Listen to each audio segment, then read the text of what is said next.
Uji. Oke, kan. Uji. Katanya Uji, ya. tadi juga di sini ada penemuan bendera yang mirip bendera GAM ya. Bendera Aceh atau bendera GAM benar? Baik, terkait tentang adanya laporan, tepatnya di Desa Tuikareng, Kecamatan Pasiraya, ada informasi terjadi pengibaran bendera, boleh saya katakan Gerakan Aceh Merdeka. Tadi kami beserta Kasat Intel dengan beberapa perwira Kasat Sabara dengan Kapolsek Penom dan Kaposkol Pasiraya mendatangi tempat kejadian, tepatnya di Desa Tuikareng. Memang kami temukan beberapa lokasi, ada 6 titik di sana yang sempat berkibar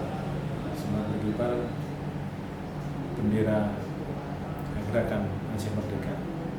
Kemudian kami beserta dengan tokoh-tokoh masyarakat, ada tokoh pemuda, gabung dengan rekan-rekan TNI, segera untuk menurunkan bendera-bendera tersebut. Berapa lembar? Dan saat ini yang sudah kita amankan ada 7 lembar. Ada di beberapa titik, ada satu lokasi yang dipasang, tepatnya di towernya Telkomsel itu ada 2 lembar. Itu lokasi terakhir yang kita amankan karena lokasinya sangat-sangat tinggi. Itu kita prioritaskan untuk kita turunkan yang paling terakhir.